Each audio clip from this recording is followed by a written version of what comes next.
How you doing, everybody? My name is Chris. I'm Gary. Welcome to Pitfalls. Hello, Internet. How you doing today? Hello, Internet world. Getting there. Oh, God. Welcome to another episode of Pitfalls.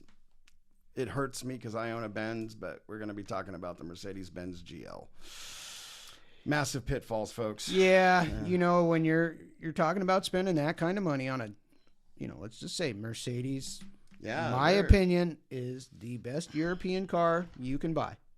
This is just my opinion. $56,000 to $80,000 for these cars. Woo, that's a price tag, folks. And start laying it down, bro. What's going on? Tell me the problems. Well, sorry, I gotta get the glasses on here, folks. It's got electrical issues. It's got a very complicated info system. Hey, some of us old folks are stuck in the old days, so we just want to hit play, rewind, record. And I'm going to remind you that this car does not have an engine oil dipstick. So if you, as a person that drives this car, want to check your engine oil level, you have to go through that very complicated infotainment system. Yeah. Also too, it's got a really finicky steering control system. That's odd to me, because like on my Mercedes, on my Mercedes, I can the volume, look at the dash and all that stuff, and it's pretty self-explanatory. It's not that hard to figure out. And then it does not have a very smooth shift in the transmission at all. Mm-hmm. This is what floored me and why we picked it for a pitfall. The 22, according to Consumer Reports, is the least reliable vehicle in 22. That says everything right there. Yeah. For me, my wife and I own a Mercedes. We bought one in 15. Tried and true E-Class. Yeah, I mean, I like our car, point, right? My C-Class drives great. Yeah. But this car, SUV, failed miserably. It's like, I don't know why I keep saying cars. I just stuck in my head. Because we don't like to drive SUVs. That's what. Yeah, I think so. I agree with you. When we look at all the failures that has happened with this vehicle, it scares me to see that you're going to spend this kind of money and then have these kind of failures. Right. That's just no.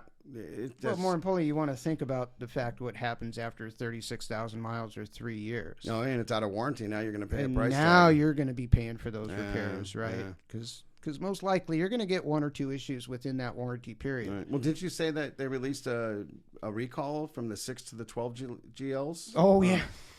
It was something like that, wasn't it? Yeah. 26 to 2012, the National Highway Safety. Yeah. What was the recall on? The brake boosters were corroding. Ew, that's not good. So that's basically you hit the brake pedal and hard as a rock. And then you.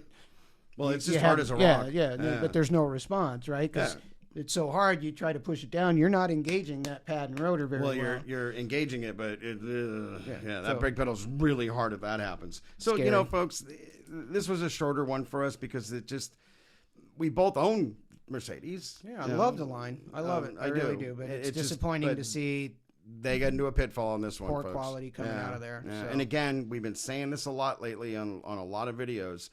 We both feel that car manufacturers rush to get back online. Yeah. We all went through a living hell for a while. Yeah. We get it.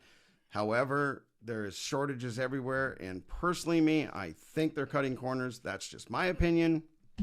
Just saying it. Yeah. So, the GL, it gets a pitfall. So keep looking around. Don't buy that one. That's so, folks. Subscribe, tickle the bell, like the video, share it as much as you can, and leave a comment. It does help. We really want to know what you're thinking. Yeah. So, folks, have a great week. Stay safe.